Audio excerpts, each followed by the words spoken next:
अच्छा जी, बिस्मिल्लाहिर्रहमानिर्रहीम। आप लोगों से जो ख़ास तौर पे कोर्ट रिपोर्टर्स हैं, उनसे बड़े दिन बाद मुलाकात हुई। आ, मैं सिर्फ दो आपसे पहले बात करने से पहले दरख्वास्त करना चाहता हूँ कि प्लीज़ मास्क ज़रूर पहने। जितने मेरी गाड़ी में थे वो जो भाई लोग करे थे करीब करीब में, उनको मैंने दे दिए, लेकिन मैं आप सबको पहुँचा दूंगा जो आप यहाँ होते हैं। मास्क ज़रूर पहने, आपकी बेहतरी के लिए। आप अगर फिट भी हों, और आप सारे माशाल्लाह फिट हैं, आप सारे माशाल्लाह फिट हैं, लेकिन अगर आप फिट भी हो तो आप कैरियर ना बन जाए, क्योंकि हम सबके घर में बुजुर्ग हैं, माँ वालदैन हैं, हम मिलते हैं। हम फिट भी होंगे लेकिन इस एज पे उनके लंग्स थोड़े वीक हैं। तो मेरी सिर्फ दरख्वास्त ये है कि मास्क ज़रूर पहने और हाथों को सैनिटाइज ज़रूर रखें, क्योंकि जाने में या अनजाने में किसी को हमारी ज़ात से नुकसान नहीं पहुंचना चाहिए। अच्छा जी, मैं आज यहाँ क्यों आया हूँ? अक्टूबर 10 2017 को एक पिटिशन मैंने फाइल की थी इसी सिंध हाई कोर्ट में, ऑनरेबल सिंध हाई कोर्ट में, कि जो इस शहर के साथ बड़ी ज्यादतियां हुई हैं, उन पर जो JITs बनी है उनको पब्लिक किया जाए, क्योंकि ये JITs अवाम के टैक्स पेयर के पैसे पे बनती हैं और उसी अवाम का इस शहर में कत्लेआम हुआ है।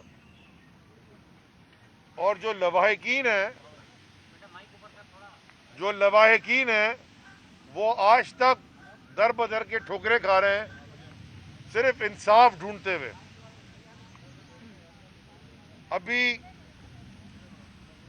ईद से एक दिन पहले एक बड़ा हादसा हुआ, एक सानिया हुआ, जहाज क्रैश हो गया PIA का।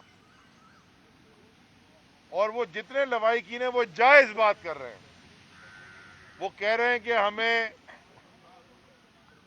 एक तो वो DNA टेस्ट करा के फटाफट उनके बॉडीज हैंड ओवर की जाए, लेकिन वो सारे, मैं गया सबके पास, वो कहते हैं कि इसकी इन्वेस्टिगेशन करा के रिपोर्ट जरूर पब्लिक करें। यही कह रहे हैं ना सारे, आपके चैनल्स के ऊपर भी बैठे मैं देख रहा था।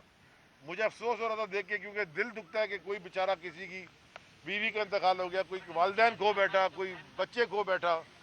अल्लाह ऐसी आजमाइश में ना डाले। तो सारे के सारे इन्वेस्टिगेशन को पब्लिक होने मांगते हैं, और मैं उनके साथ एग्री करता हूं कि 100% जो इन्वेस्टिगेशन होती है वो पब्लिक होनी चाहिए। इसी तरह इस शहर, आपके शहर, मेरे शहर, शहर कराची के साथ, पाकिस्तान के फाइनेंशियल हब के साथ सालों साल ज्यादतियां होती रहीं। वो जमाना भी था कि ऐसी प्रेस टॉक करना कोर्ट में लोग डरते थे। वो जमाना भी था कि जो कोर्ट में आया तो पुलिस की वर्दियों में कुछ लोगों ने एक एक्स प्रोविंशियल मिनिस्टर की गार्ड की टुकाई कर दी। वो भी ये शहर ने देखा है। तो मैंने जब कोर्ट में गया 10 अक्टूबर 2017 में, तो हमारी क्या डिमांड थी कि उजैर बलोच साहब की, निसार मोराई साहब की, और साहब तो नहीं बोलना चाहिए लेकिन चलो, उजैर बलोच की और निसार मोराई की, यहाँ तो जरदारी को भी लोग साहब बोलते हैं, फैक्ट्री फायर की जो जेल जाए। जो मीडिया में उस JIT की,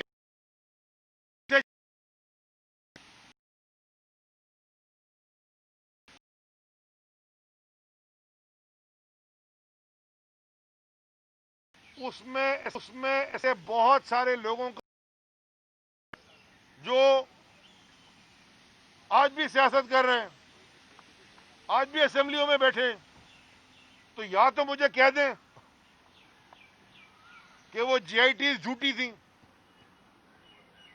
कि वो FIA के लोग, MI के लोग, रेंजर्स के लोग, पुलिस के लोग, ISI के लोग, ब्रिगेडियर और कर्नल लेवल के 20, 21, 22 ग्रेड के अफसर जो JITs में जिन्होंने दस्तखत किया है, और जो इतना टाइम लगा के डिटेल JIT, क्या वो झूठी हैं? क्या उन लोगों ने झूठ पर दस्तखत किया है? अगर नहीं, जो कि मैं समझता हूं नहीं किया और आप भी ये समझते हैं, तो फिर वो जीआईटीज को पब्लिक किया जाए। इसलिए हम कोर्ट आए। हमने पहले खत लिख के मांगा, उन्होंने हमें जवाब नहीं दिया। 10 अक्टूबर 2017 को हमने पिटीशन फाइल की और 28 जनवरी 2020 में उसका फैसला आया।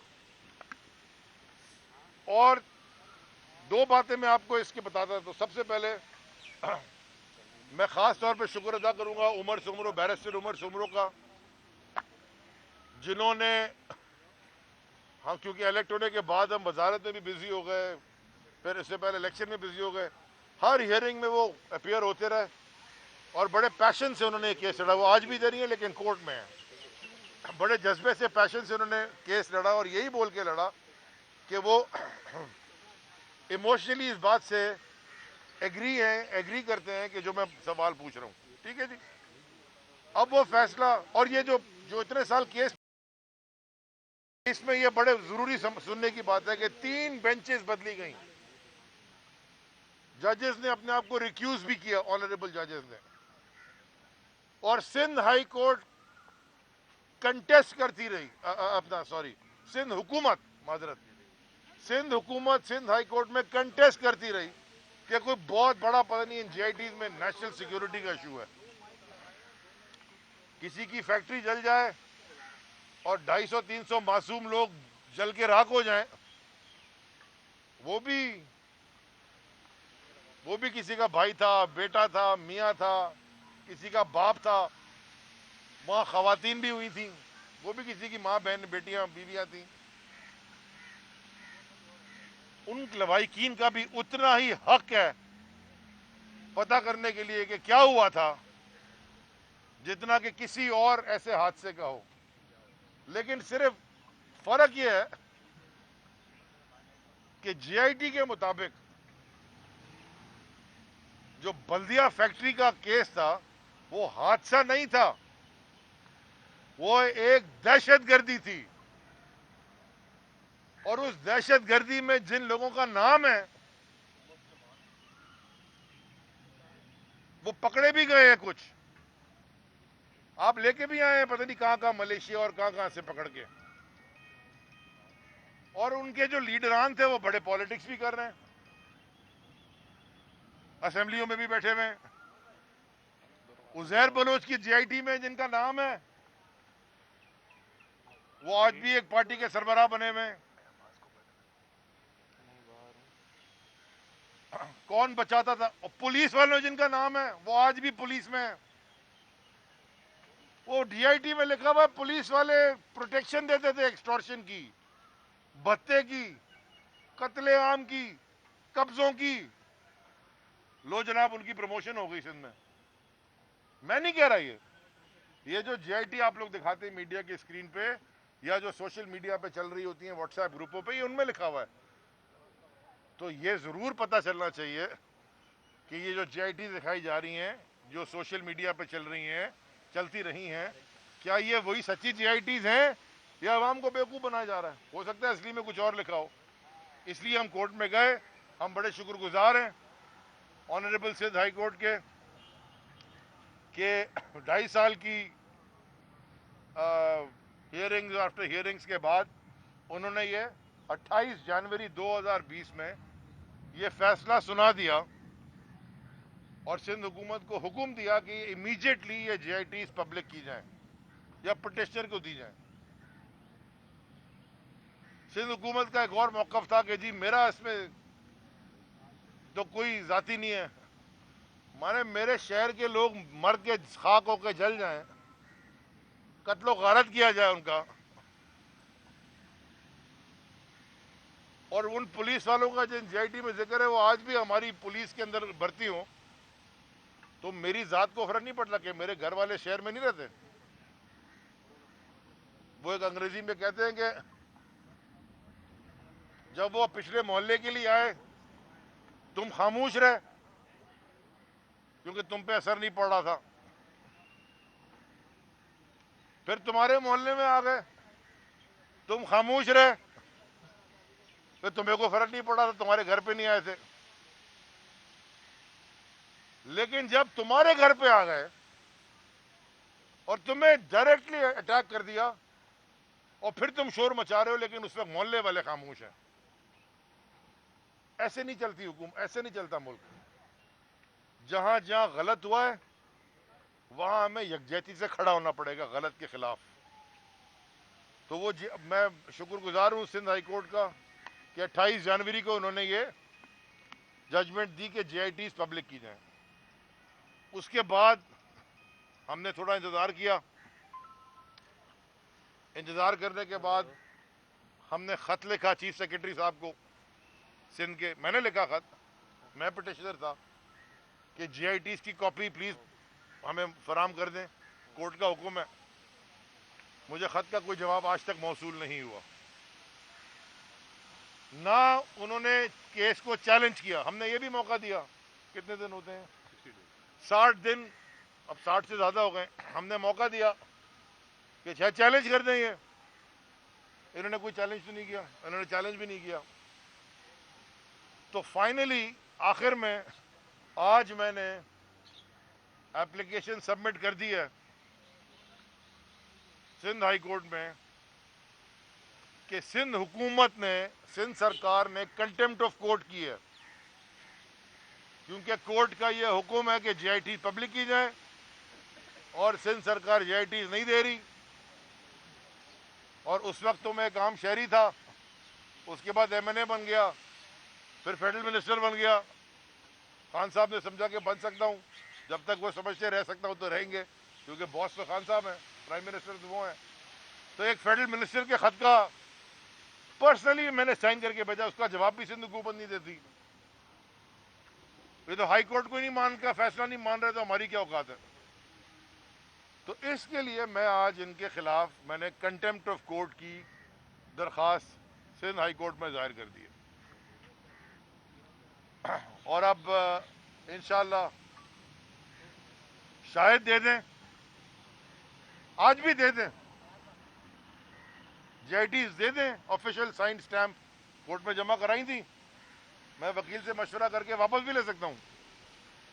लेकिन ये याद रखना मुराद अली शाह और तुम्हारे साथ जो 3 लोग घूम रहे हैं,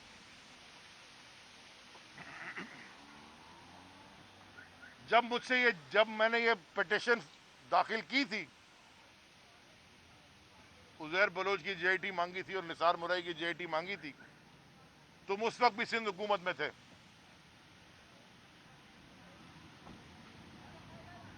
मेरी गाड़ी में लोग बैठते नहीं थे, तो कहते थे ये खुद कुछ हमला कर रहा है अलीजादी अपने ऊपर, सुसाइडल मिशन पे निकला हुआ है कि उजैर बलोच की JIT मांग रहा है। उसमें तो सारों के नाम है, इन्होंने तो किसी को भी नहीं छोड़ा आज तक। वो खालिद शहनशाह का भी पता नहीं चला।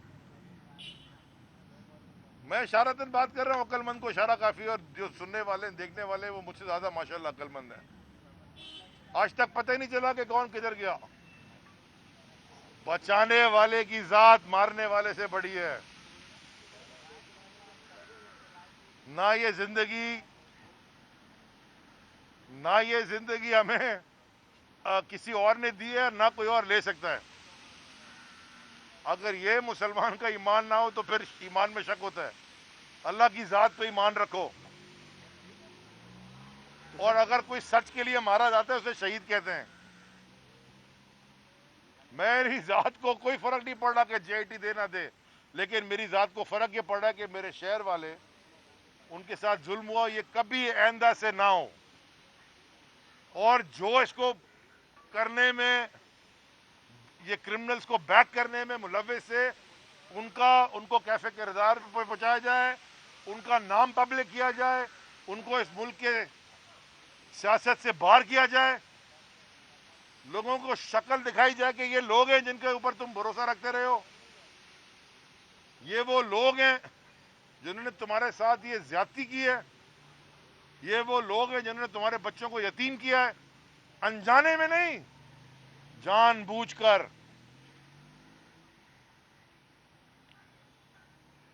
तो अब देखते हैं आगे क्या होता है। लेकिन मुराद अली शाह, जो तुम झूठ बोलते हो, इतना मासूम चेहरा लेके टीवी में बैठते हो, और वो ड्रग स्मगलर, ड्रग पेडलर, वो भी मैं नहीं कह रहा, वो भी मैं नहीं कह रहा, वो भी आप ही के सूबे का एक एसपी कह रहा है, उसकी रिपोर्ट में लिखा हुआ है। पुलिस का एसपी कह रहा है, सिंध पुलिस का कह रहा है एसपी, कि ड्रग पेडलर कौन है जो रोज टीवी के ऊपर तुम्हें डिफेंड करता है बैठ के। बड़ा मासूम बनता है। मैं पहले समझता था चलो ये बेचारा ठीक आदमी है। वो जो मैंने पढ़ी है रिपोर्ट पुलिस की, और वो मैं अपने हलके में जाके जो हालात देख रहा हूं, क्योंकि वो नीचे एमपीए बना हुआ है, तो उसका भाई मुलविस है, उसी घर में रहता है। पहले गोलियों से मारते थे, दहशत गर्दों की पुष्पनाई करके। आज तुम बच्चों को ड्रग्स दे लेके बेच बेच के उनको उससे मार रहे हो, और बैठ के शर्म तुम्हें नहीं आती, तनकीद करते हो। मेरी उंगली में फंसा फेडरल गवर्नमेंट पे हर चीज में तुम फेल होते हो। नीचे वाली उंगली में फंसा देंगे अपना वाला। वो आज डीएनए की टीम भी आई तो लाहौर से आई। रोज मीटिंग में बैठते हो सारे सीएम्स के साथ एनसीओसी की, और बाहर आके झूठ बोलते हो। तबाही मचा दी है पूरे पाकिस्तान की, क्योंकि कराची की तबाही तुमने मचाई है, और कराची के अलावा तो पाकिस्तान चल ही कोई नहीं सकता। सवाल सर, पूछने टिड्डी दल की यलगार है पूरे मुल्क में, तो आज सूबाई हुकूमत की तरफ से कहा गया कि वफाकी हुकूमत की तरफ से हमें जहाज़ ही नहीं दिया जा रहा कि सूबे में हम स्प्रे कर सकें, तो क्या ऐसा सच है सर? देखिए, ये इनको 3-4 चीजें पहले 18वीं तरमीम के बाद क्लियर कर लें। अगर अगर चले मैं शुरू करता हूं केपीके से। हमारी वहां 5 साल हुकूमत रही है, और उसके बाद अगर केपीके में जो अस्पताल ठीक हुए हैं उसका क्रेडिट आप पीटीआई की हुकूमत को दें, और जहां जहां ठीक नहीं हुए वो अब 7 साल के बाद आप हमसे सवाल पूछें कि सर अब आपको इस हुकूमत में 7 साल हो गए, दिखाएं, मीडिया दिखाए और सवाल पूछे, दोनों चीजें दिखाएं। पंजाब में हमें अभी 18 महीने हुए हैं, 19 महीने हुए हैं, तो अगर वहां भी कोई चीजें ठीक है तो ज्यादा क्रेडिट अगर पिछली को जाता है तो ज्यादा गुना भी वहां पिछली को जाता है, क्योंकि वो 15-15, 20-20 साल से हुकूमत करते हैं। लेकिन इस सूबे में, मेरे सूबे में, ये तो दिहाइयों से बैठे हुए हैं। 12 साल तो अब हो गए consecutive, 12 consecutive years have been in government. कोई इनके पास अब बहाना नहीं रह गया। जो जो चीज इस सूबे में खराब है वो सारे इनके खाते में जाती है। तो क्या एजुकेशन इनके 18वीं तरमीम के बाद सूबाई सब्जेक्ट नहीं है? हेल्थ केयर नहीं है? फेडरल गवर्नमेंट पॉलिसी बनाती है, पॉलिसी बना के इंप्लीमेंट इन लोगों ने करनी होती है, और ये सूबा अपने इख्तियार रखते हैं पॉलिसी बनाने के। लॉकडाउन तो उन्होंने पहले कर दिया था ना, हम अपोज करें या अपोज ना करें, इन्होंने पहले कर दिया था। सारी मीटिंगों में उसमें भी बैठते थे। ये वही झूठ का फलंदा इनका, जैसे एनसीओसी की मीटिंग में यहाँ बैठते, पहले भी मीटिंग में बैठते थे, खुद कहते थे कि हम फेडरल गवर्नमेंट के साथ राब्ते में। ये कहते थे कि नहीं कहते थे? जब ये कहते थे, आज रो क्यों रहे हैं? फेडरल गवर्नमेंट एनडीएमए के साथ और मिनिस्ट्री ऑफ फूड सिक्योरिटी के साथ मिलके जहाज भी ला रही है। 2-3 दिन से मैं ईद के दिन भी मैं देख रहा था कि वो डिस्कशन जो सारी इस पर चल रही थी, और इसको वॉर फुटिंग पे हम फ्रंट एड्रेस करेंगे। और जिस तरह और ये है बड़ा खतरनाक, क्योंकि अगर ये वीट की क्रॉप में आ गया, गंदम की कटाई हालांकि हो चुकी है, लेकिन वो बड़ा नुकसान देगा पाकिस्तान को। तो इसको फ्रंट फुट पे हम डील कर रहे हैं। लेकिन ये खुद क्या कर रहे हैं इनको ये बताया ना। मैंने कल परसों एक आप ही के मीडिया के चैनल पे एक लाड़काना के अस्पताल की एक 5-5.5 मिनट की ट्वीट की थी वीडियो। आप वो देख के इनसे कोई सवाल पूछें कि ये लाड़काना है भैया, ये आपका गढ़ है, इसके अस्पताल में आप अपने कुत्तों को भी नहीं लेके जाओगे जो आपने रखे हुए घर में, बड़े बड़े महंगे महंगे। कि वो लाड़काना में जो लोग रहते हैं वो कौन लोग हैं, पाकिस्तानी नहीं है क्या? दादू में पाकिस्तानी नहीं रहते, नवाबशाह में पाकिस्तानी नहीं रहते, जैकाबाद में, शिकारपुर में, सक्कर में, गोटकी में, कंबर ये पाकिस्तानी नहीं रहते? उनका कौन पूछ रहा है? क्योंकि वहां मीडिया का इतना एक्सेस नहीं है जितना कराची में है, क्योंकि वहां डीएसएनजी अवेलेबल नहीं है। यहाँ तो फौरन फौरन कराची में होता है तो पहुंच जाता है ना, वहां टाइम लगता है, कोई सोशल मीडिया पे भेज दे, चले ना चले। लेकिन मैं कब से कहता आया हूं कि सारे एंकर्स को चाहिए, वो एक अमीर अब्बास साहब शायद गए, मैं उनको अप्रिशिएट करता हूँ। जैदी साहब एक सवाल ये है कि कराची में बहुत अक्सरियत ने, बड़ी अक्सरियत ने पीटीआई को वोट दिया। अब लॉकडाउन के दौरान ऐसा लग रहा है, लोग सवाल करते हैं कि पीपल्स पार्टी के रहनुमा करम पे छोड़ दिया गया। अब वो पीपल्स पार्टी जो फैसले करती है आवाम को ही मानने पड़ते हैं, ताजिर परेशान है, आम लोग परेशान है। अब ऐसे सफेद पैच लोग हैं कि वो लोगों का आगे हाथ भी नहीं फैला सकते। तो क्या करकर्दगी दिखाई देखिए लोगों के लिए? हमने, अच्छा, उन्होंने तो ये कहा ना कि हमने ऐसा बांटा कि किसी को पता ही ना चली बात, ये तो उनका पब्लिक स्टैंड है। मजे की बात है उन्होंने ऐसा बांटा कि ना देने वाले को पता चला ना मिलने वाले को पता चला, लेकिन जिसको पता चला वो चुप गया है।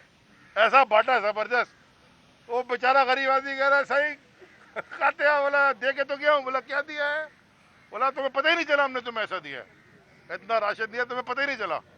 ये कह रहे हैं यार टीवी पे बैठ के इनके लोग कि हम ऐसा देते हैं पता नहीं चले। अच्छा, तो हमने हमने जहाँ जितना हो सकता है अपनी जेब से भी, हर एमएनए एमपी ने राशन बांटा, आज भी बांट रहे हैं कोशिश करके, that is the most important thing. और फेडरल गवर्नमेंट ने जो ये एहसास प्रोग्राम में 1 करोड़ 20 लाख खानदानों में 144 अरब रुपए इतने ट्रांसपेरेंट तरीके से बांटे हैं, उसमें एक बड़ा हिस्सा, क्योंकि पंजाब बड़ा सूबा है तो वहां ज्यादा, लेकिन एक बड़ा हिस्सा सिंध में मिला है। कितना?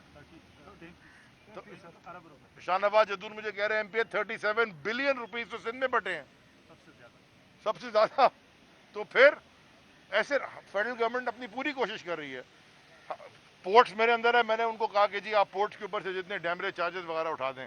मैं शिपिंग लाइन से भी दरखास्त कर रहा हूँ, क्योंकि वो शिपिंग लाइन तो मेरे अंडर नहीं है, वो तो इंडिपेंडेंट है, बाहर की कंपनी है, कि वो वेव कर दें। कंटेनर टर्मिनल्स प्राइवेट होते हैं, उन्होंने भी हमारी हेल्प की, हम और उनसे कह रहे हैं कि हेल्प करें, हम जो कर सकते हैं वो हम कर रहे हैं। लेकिन जो सूबाई सब्जेक्ट है वो तो सूबे को देखे ना अपने, उन्होंने किया क्या अभी तक यहाँ? ये बता बस दें लास्ट एक सवाल ले लें। चलें। ये आपने लॉकडाउन के हवाले से कहा कि सिंध हुकूमत की कारकर्दगी जीरो है, लेकिन वफाकी हुकूमत के को उन्होंने एक खत लिखा था कि ये जो मजदूर है, जो असल जो लोग सफ़ेद पोषते हैं, उनके बिजली के बिल, उनके गैस के बिल वफाक जो है माफ़ कर दे, लेकिन उस पर तो कोई हुकूमत ने कोई वफाकी हुकूमत ने कोई कार्रवाई नहीं की। और उनका एक ये भी मुतालबा है कि वफाकी हुकूमत मिलकर चारों सूबों के लिए एक पॉलिसी मुरतब करे, लॉकडाउन करना लॉकडाउन करे, ओपन करना ओपन करे। ये दोनों का जवाब दे। पहले दूसरे का जवाब दे दूं, इंतहाई अहमकाना मंतक है ये सिंध हुकूमत की कि सारे एक जैसे हों। अमेरिका से ज़्यादा हेल्थ केयर सिस्टम आपका अच्छा नहीं है, अमेरिका का हेल्थ केयर इंफ्रास्ट्रक्चर आपसे बेहतर है, उनका लॉ इंफ्रास्ट्रक्चर, कानून का इंफ्रास्ट्रक्चर आपसे बेहतर है। थोड़ा थोड़ा दूर हो जाए ना, ये सोशल डिस्टेंसिंग भी एक चीज़। हाँ, सब आ जाएंगे इंशाल्लाह। तो वहाँ पे भी 51-50 स्टेट से उनकी अपनी अपनी पॉलिसी है, बिकॉज हर जगह की डायनामिक्स फ़र्क हैं।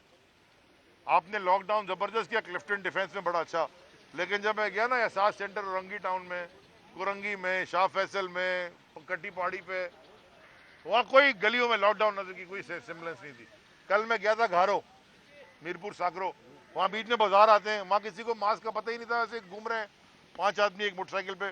क्यों? वहाँ पे कोरोना फ्री है क्या? वो सिंध का हिस्सा नहीं है। सो देयरफॉर हमेशा याद रखें हर जगह की डायनामिक्स फर्क है, इसीलिए कहते हैं devolution of power. Her UC की, हर वार्ड की, हर मोहल्ले की, हर गली की डायनामिक्स फर्क होती है। खुदादाद कॉलोनी की अलग है, लाइन्स एरिया की अलग, बाजू में ही है, ज़्यादा दूर तो नहीं है, वो अलग अलग हिसाब किताब है। डिफेंस क्लिफ्टन की अलग है, बात आइलैंड की अलग, हर जगह की फ़र्क है, इसीलिए डायनामिक्स फ़र्क है। तो इनको कहा था 18वीं तरमीम का इस्तेमाल अच्छी तरह कर लेते। आपका पहला सवाल खत लिखा, ये किसने आपको कहा कि सारे तो बिल डिफर हो गए, और जो प्राइवेट एंटरप्राइज है कई, वो उनके भी बहुत सारे लोगों के बिल आए जो डिफर हुए हैं। लेकिन ये तो मुझे पता है कि बाकी उसमें सूबों में जहाँ जहाँ फेडरल बिल, बहुत सारे बिल डिफर हुए हैं, इतनी डिस्काउंट दिए हैं कि हर शोबे में फेडरल गवर्नमेंट जहाँ जहाँ कर सकती थी, फेडरल गवर्नमेंट ने इतना बड़ा बजट का पैकेज, उन्हें स्टिमुलस पैकेज दिया है। लास्ट क्वेश्चन ले अली लें। अली साहब ये बता दें कि आप अभी सोशल डिस्टेंस की भी बात कर रहे हैं, मास्क की भी बात कर रहे हैं, मैंने लेकिन तो पहना हुआ है। कल जो आपके एमपीएज हैं उनकी तरफ से मलिक शहजाद अवान की तरफ से एक ईद मिलन पार्टी रखी गई थी, वहाँ पे आपके एमपीएज भी मौजूद थे, ना किसी को मास्क पहना हुआ था, ना सोशल डिस्टेंस थी। तो इस हवाले से क्या कहेंगे, क्या वज़ीर आज़म की भी बात है आपके एमपीएज नहीं मानेंगे तो अवाम कैसे वज़ीर आज़म की बात मानेंगी? मैं सारों से दरख्वास्त करता हूँ, ये बिल्कुल आपने ठीक सवाल पूछा है। देखें, मैं इसमें मैंने पहले भी आपसे दरख्वास्त की कि देखें, दो हैं। एक तो आप खुदा ना खास्ता खुद आपको हो जाए, फिर आप एक चले जाते हैं क्वारंटाइन में, फिर एक प्रॉब्लम है घर वालों के लिए, और यूजुअली हमारे यहाँ एक कमाने वाला होता है और 6-7 को चला रहा होता है। दूसरा, अगर आप फिट भी हैं, जैसे कि आप लोग हैं, जैसे आप यंगस्टर हो, आप फिट हो, आपको हो जाएगा, आपको फर्क भी नहीं पड़ेगा, आप थोड़ा खांस कूस के बुखार में ठीक होके फिर चल पड़ोगे, क्योंकि आपके अंदर इम्यूनिटी है। लेकिन आप एक कैरियर तो रहोगे ना। आप किसी बुजुर्ग से मिलोगे, उसको हो गया, वो बीमार हो गया, खुदा ना खासा कोई फिटैलिटी हो गई, अनजाने और जाने में भी किसी का नुकसान नहीं होना चाहिए। तो मैं अपने एमपीएस से भी दरख्वास्त करता हूँ, हाथ जोड़ के, ये लें, आजकल सिंध में हाथ जोड़ने का रिवाज है ना, सीएम भी जोड़ता है, हम भी इधर आए, हम भी हाथ जोड़ रहे हैं, सबसे कर रहे हैं दरख्वास्त, आपसे भी, हर पाकिस्तानी से। थोड़ी सी एहतियात करें, सैनिटाइज़र का इस्तेमाल करें, अपना कम से कम, और मास्क ज़रूर पहने। और अभी जितने सारे खड़े हैं तो सोशल डिस्टेंसिंग को तो आपने भाड़ चूल्हे में भेज दिया। अब मैं जा रहा हूँ। चीनी कमीशन रिपोर्ट को भी रद्द कर दिया है। आखिरी आपने इशारा दिया कि सीआईडी में उनका नाम है, बाजार से वो लेके बैठे हैं, मिनिस्टर बन के उन्हीं की बाजार में जैसे आपकी विजिट कर दी गवर्नमेंट के लिए समझा नहीं आपने क्या कहा? उन्हीं की बल्दिया वाली ऐसे असम्बली चल रही है, अगर उनकी सीटें कम होती बल्दिया वाली फैक्ट्री। मैं शुगर की कमीशन, इंक्वायरी कमीशन आई है, जी उसमें हमारी पार्टी के सीनियर लोगों का नाम है कि नहीं है? कानून की यार्डस्टिक बराबर है भैया, खालिद मकबूल का नाम नहीं है जीआईटी में। सर सिंधु को उनके अगर बानी का पकड़ के, अच्छा चले, ये शाहनवाज जदून, अगर मैं कोई क्राइम कर दूं तो आप शाहनवाज जदून को नहीं पनिश करें ना, मुझे तो करें। आप कलेक्टिव पनिशमेंट की बात कर रहे हैं, इंडिविजुअल पनिशमेंट नहीं हो रही, कलेक्टिव पनिशमेंट की बात। ये मेरा एमपी है। अभी आपने सवाल पूछा कि एमपीएस ने मास्क नहीं पहने, जाने में अनजाने में मैंने कहा ना कि उनको पहनने चाहिए। मैं ये तो नहीं कहता कि नहीं जी वो सारे नहा धो के जमजम से आ गए थे, उनको नहीं होगा कोरोना। मैं एक्सेप्ट कर रहा हूँ, 50% of the battle is accepting your mistake. पहले आप अपनी गलती मानेंगे। देखिए, कोई भी चीज का दो चीजें होती हैं, कॉज और इफेक्ट। हम इफेक्ट पे बात कर रहे हैं, कॉज तो देखिए ना, उनके अपने साथ लोग हैं जो मिले हुए थे, मुलव्वस थे। आपको नहीं पता कि उनमें से कितने लोगों ने खुद मदद की है कितनों को पकड़वाने में। बस इससे ज्यादा मैं नहीं कुछ कहने लगा। Thank you sir, thank you sir, thank you.